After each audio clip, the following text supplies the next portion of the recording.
Welcome to Board Game Binge, the place where we bring you bite-sized, bingeable board game content from across the industry. I'm your host, James Staley, and in this episode, we're chatting with Amir Kamal from Game Tribe. Game Tribe's debut title, Nataterra, a 4X real-time strategy game of building empires and civilizations, is currently on Kickstarter. Amir, welcome to the binge. How you doing, my friend? I'm doing great. Thank you, James. It's a pleasure being here. Oh, it is great having you here. We were just before we went on the air, we are talking about the different countries. So you're in Melbourne, Australia, but Correct. you're from Italy. So let's get into that. How did that come about? Well, as a profession, as a honest profession, I'm a chef. So I've been traveling the world as much as I could doing this profession.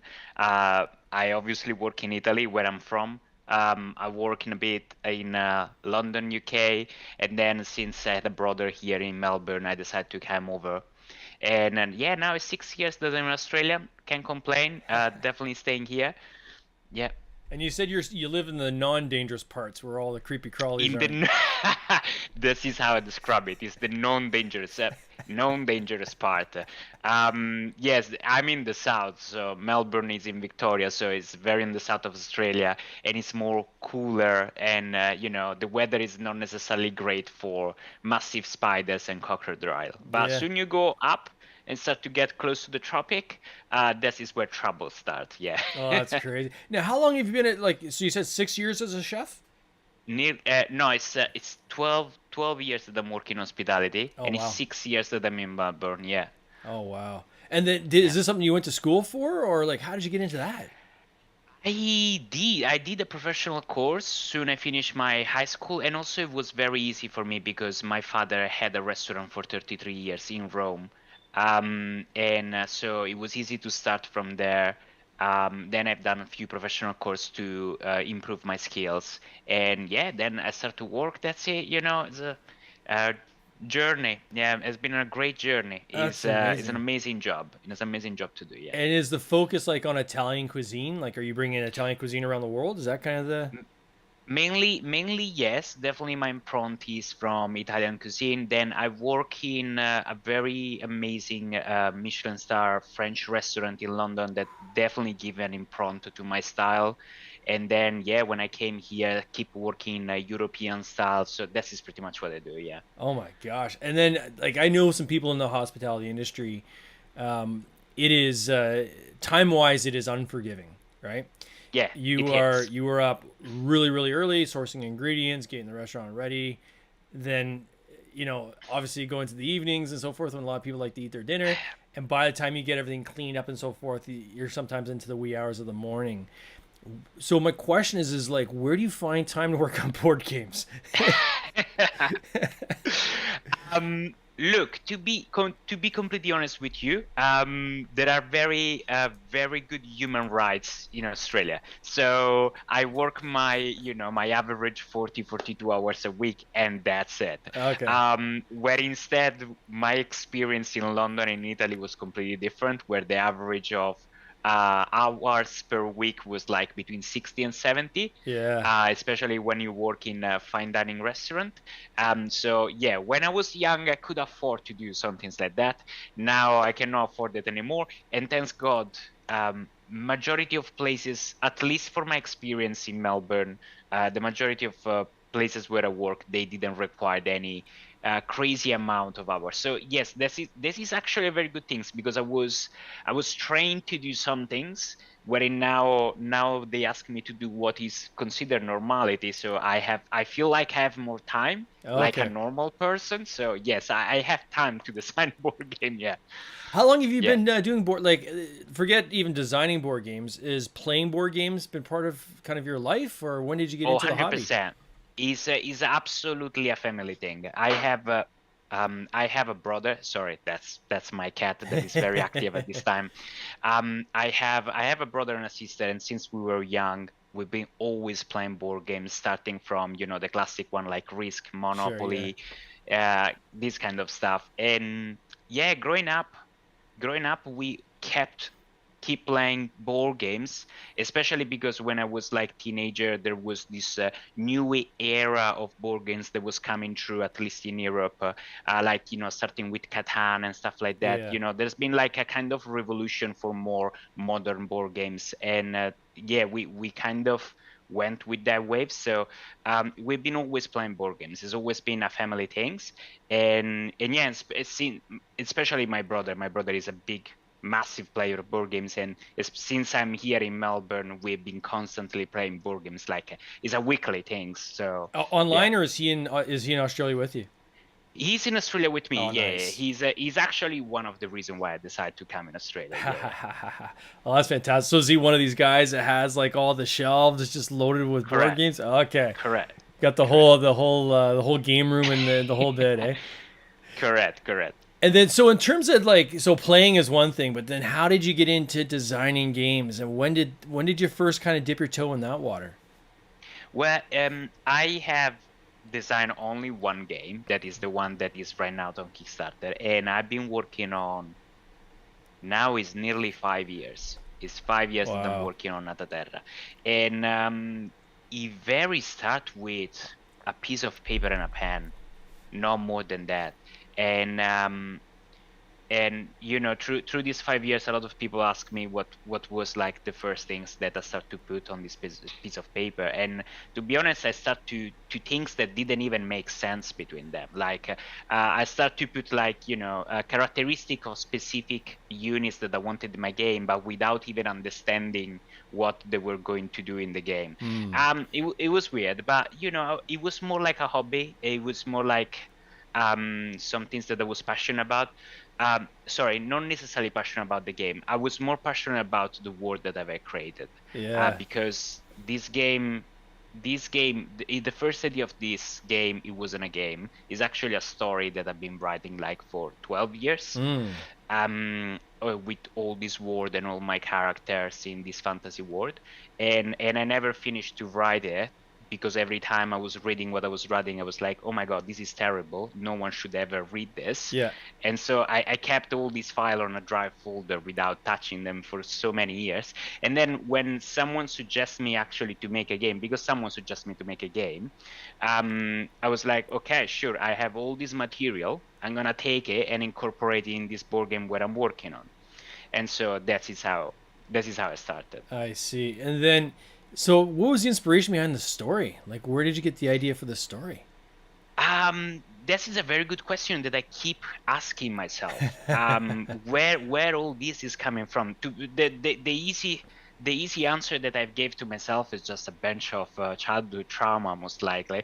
But I don't know. I feel like maybe it's a my thing, or maybe is I think it's very common for, especially for young boys, creating characters and fantasy world in their Sure. mind. I feel like when I was a child, for me, even like a wood stick would be a sword, or a pistol, or like a weapon to use Sure. some things. And I feel like most of the people, when they grow up, they start to lose a bit of that, because they Yeah. start to become more responsible and more connect with the reality. I feel like in some way that always stayed with me. It grew up with me.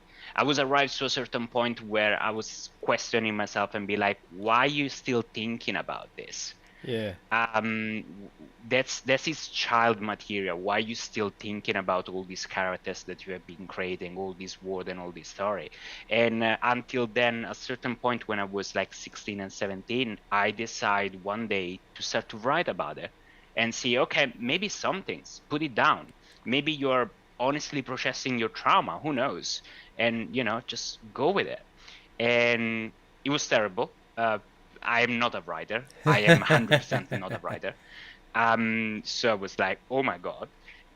And yeah, that's it. That's how it started. I always had it with me. Yeah. Yeah. I think the lesson there, I think for others though, is you don't necessarily have to be a writer, right? Or you don't. Mm. If you want to design a board game, you don't have to be a board game designer, right? It just everything starts with an idea, and Yeah. the best approach sometimes is just a start. People are like, where do I start? You start by starting, right? And as you I said, 100% agree. take a piece of paper and start just jotting down ideas and thoughts. I mean, I've done this with a number of games where I'll have a kind of a spark of an idea kind of pop into my head, and I don't want to lose the idea. So I'll write the idea down, and I'll write down kind of all my thoughts around it. And often I'll go back and look at some of these kind of notes, and it's almost like a whiteboard on the wall that somebody's kind of doing arrows and stuff like that. And I'm like, okay, what was I trying to think of there, right? So I'm trying to get better at kind of filling in my thoughts and my details. But once you get it down and kind of, pencil to paper or pen to paper, it then has something you've kind of got a base that you can now start building from, right? And that's sometimes is that foundation work you got to build first before you can kind of really fully explore the idea. And there's anybody that's ever created a story started somewhere, right? And didn't come out of the womb as an author, right? Like it's something that you just have to kind of try and see where it goes. And you're going to change things, and the story might go in a different direction, and that's okay. But it's just kind of exploring that creative side of you. And we all have that creative side, right? We all do. Yeah. Sometimes it's buried and it's hidden, right? And you have to find ways to kind of let it out. And often it's something that people will turn to in their day-to-day jobs, whether they're an accountant or they're talk to a lot of designers or publishers who are in the either the video game industry, or they're programmers and things like that, where they're very much in front of a computer 24/7, and it becomes an escape, right? They want to get away from typing and get something more tactile with their hands and more kind of using that creative part of their brain. And I think this industry is a fantastic way to do that. It really is. For those who don't know what like RTS and 4X is, can you just explain that? Like, these terms get thrown around a lot. I know even myself remember once a few years ago, someone's like, we're talking 4X. I'm like, can you tell me what a 4X is? Like, everyone's talking like they know what 4X is. I have no idea what 4X is. Can you explain it to me? Obviously, I now know, but can you, for our audience and those members who maybe don't know, can you explain this?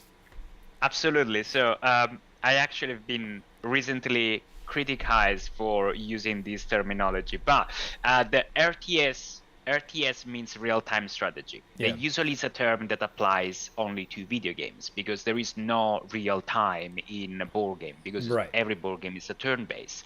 While instead 4X means 4 words that are exploit, explore, exterminate, and expand. And is a massive category of all these games that can be both video games and board games that re-enter in the category of doing these 4 things. Yeah. So that is the idea. My game is not obviously an RTS, because it's a board game. It cannot be a real-time strategy, but it does have the feeling of it. So what I tried with my game is to replicate the same feeling that you have when you play a real-time strategy into a board game. So that was what I was trying to achieve. Oh, that's cool. And it's you can call it a 4X. It's more like a 3X. There is not necessarily the part of exploration. Some people call it 3X. That is still is absolutely fair. But when obviously 4X indicate the category of the games. So yeah. No, that's amazing. And then for those who are either watching on the replay or watching live, I am sharing on the screen here, and the one thing that kind of struck me is just how, for lack of a better word, beefy this game is. I mean, there's so much going on, right? And first and foremost, congrats on funding. You're already funded. You still got, I believe, 9 days to go. So it's not a question of whether this will fund. It's funded. It is funded. Yeah, and now it's just kind of how far we can take it from here. Can you explain kind of how someone goes about playing this game? So I mean, I've got it kind of on this main screen here. We can just see how much stuff is in this box. Like, it is a lot, right? Yeah, it's a lot. Did it start off that way? Is there something you kind of expanded as you went? Oh no, it's always started like that big. We actually make it more compact. Yeah. So when I started, I had so many ideas, and I throw all of them on the table. And now it's actually more compact than what it used to be. So yeah, in this game is a asymmetric territory control game. There is a massive component on, we have an amazing and unique combat system where basically you have a game into the game. While you're playing, you have the 3x experience where you are managing your units, moving across the map, gathering resources, exactly like an RTS style, gathering resource and using that resource to develop a technology tree that works as a deck. So basically we have this deck that is always in order from 1 to 16, and each card take you to another card that take you to another card, and it works like a tech tree. And so you can develop your civilization with multiple options, so every game is always different. And then when we have the combat system, what we do is that when two players encounter themselves with their units on a specific zone of the map, they move the attention to a separate board where you go deep into the tail, into the combat, where units start to take action and they have different characteristics. So it's a very, very deep strategy game with 4 different civilizations, completely asymmetric, that play in a completely different style. So yeah, the good things, and that is the feedback that I keep receiving from the reviewer that I got from sending prototype around the world. The good things is it's a heavy game, but apparently it's very easy to learn. But it goes very deep into the details, so there is a lot here to dig into it. Yeah, it is. Beefy is probably a light term. Like there's a lot of stuff, right? The hex tile, was that like, so the terrain is explored through hex tiles? Is that something that was always planned kind of from the beginning, the hex tiles, or is that, did you eventually arrive at that? So actually, when I started, I used to have hexagon tiles, but divide in a 3 triangle as a area, as a zones. Yep. Then we moved from the C tile with 6 hexagon is a zone, and no, we had to arrive to that. And the reason why is because with triangle you don't have a multiple path to go, where instead the hexagon with multiple hexagon around allow you multiple option for movement. So no, we arrived to that. Got it. And then are these the player boards? Are those like the video? They look like they're dual layer. Are they dual layer boards? They are. Or wow, They are. how did you go about the being your first game, kind of the planning of the production side, right? Because this is something where it's all new. Did you reach out to other people in the industry, or how does someone go about doing that? Figuring out as a chef how to get a game manufactured. Well, it's not manufactured yet, so we're working on it. Yeah. But I think the idea is a lot of spreadsheets. Yeah. Is a lot of spreadsheet. That is the secret. I've been very lucky because when I started this process, I met straight away someone that today is a friend for me, is my graphic designer, who also is the representative of the TGDA, that is the board game creator community in Australia. Oh wow. And meeting him did allow me to meet more people and more creators and sharing my idea, and also having more insight of what is the whole process. Yeah. And the whole process is nuts. That's reality. It is. Yeah, it's a lot of work, and it's not finished yet. Yeah. It's manufacture and logistics is gonna be the main part. I thought that making the game was difficult. Is not. The difficult part is coming right now. Yeah. Yeah, it's like running a business, right? And it is. You know, I know, and Tom Vassell had this in one of his videos. Well, actually, I think it was when he was on our podcast, and he was talking about, you know, the difference between being a designer and being a publisher, and you can be one or the other or both, right? And if people don't want to get into business, it's better just to stay as a designer and pitch your game, right, to other people. If you're okay with learning the business side, then you're getting into the publishing, right, and taking it to market, and that's the whole other side of it, which is it was a huge learning curve. I find it rewarding myself because I still learn something new every day. 100%. But it's a lot of work, and that's where you really want to tap into the people around you in this industry, because there are a lot of people.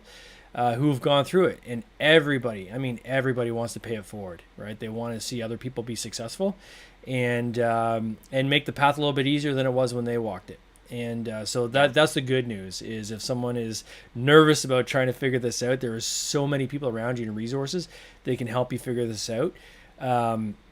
That you're in good hands. Even if you go to say, for instance, our website, theboardgamebinge.com, on our main page, we've got an area now where we've set out, hey, looking where to start. Here's a pledge manager. Here's some manufacturers we've used. Here's who you might want to go to for this or that. And, if you need, like, for instance, an email system, things like that, just kind of taking the things that I've used and put the links up there. So make it easy for people, right? If they want to know where to start, they can just go there, and there's links. So it is it's a bit of a beast, but it's something that it's like anything they say. It's eating that elephant kind of one bite at a time, right? Absolutely, yes. Yeah, you said it right. That's how you attack any monumental task like that. So, I imagine we're probably a good year or so out before this thing hits shelves. And between now and then, is the development of the game done? Like, are you still tweaking things, or is the game and now it's getting into the production side?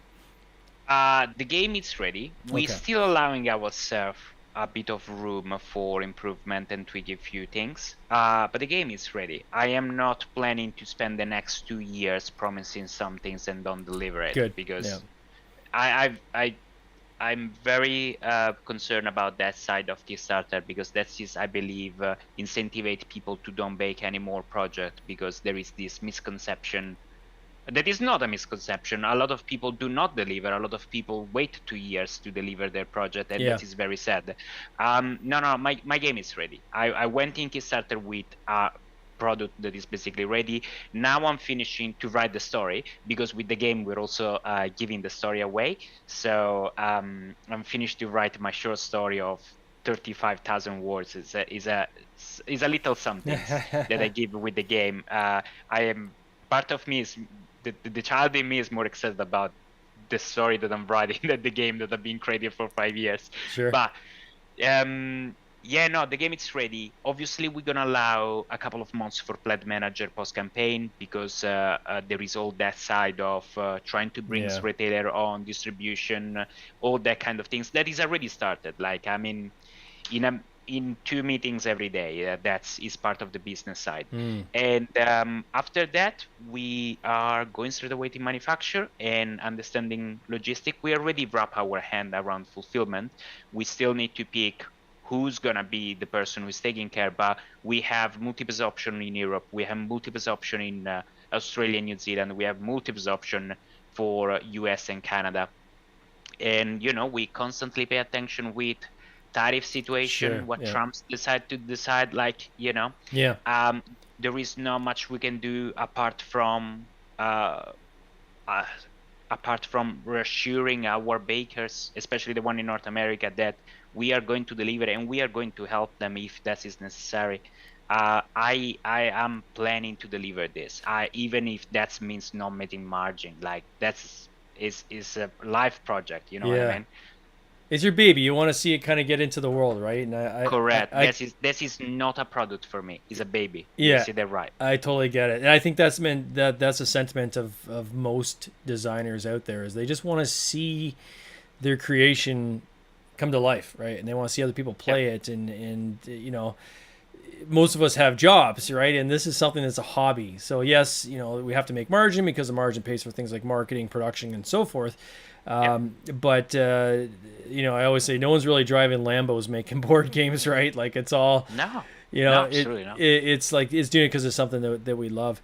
As a percentage of your pledges, I would imagine you're probably more over-indexed on Australia than maybe lots of other people running their campaigns. Do you have a lot of pledges in Australia, or? I do. Our main pool at this moment is North America, obviously, because Kickstarter is a mainly North America platform. We do have a strong market in Europe, and yes, we do have a strong market in Australia as well, because obviously I've been sponsoring the game in Australia for the last few years. So sure. it's well distributed.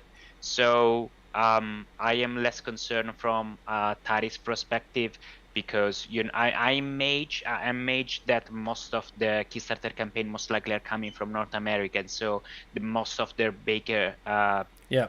pool is from North America. No, is equilibrated and well distributed. Yeah. That's good too, right? So it can even allow you to what I see a lot of manufacturers or a lot of publishers are doing now is they'll do their run and they'll hold, right? They'll hold some of the North American inventory until we get through this kind of tariff stuff. But it doesn't mean that they can't distribute to the rest of the world. I mean, I'm doing that on my last campaign. We're already distributing parts of it to other parts of the world. We're gonna see, there's this recent reprieve we had of 90 days. We're gonna see if we can get in under that window for delivery of some of our stuff. But yeah, it's a challenge, right? And but you have to look at it that way. You have to look at it as it's not ideal, but just gamify it, right? That's what I say for all this stuff. Is like, okay, this is a puzzle we just got to figure out, and we're gonna figure it out, right? So what's the plan for you long term then? Is it just one and done, like now that your baby is going to get into the world, or are you now like a designer? Like what's your plan? My plan is just to keep doing it. I have years and years of lore and story that I'm gonna write, and with that will come more expansion for my game. I'm not necessarily planning to do other games, but I am planning to expand Nataterra as much as I can.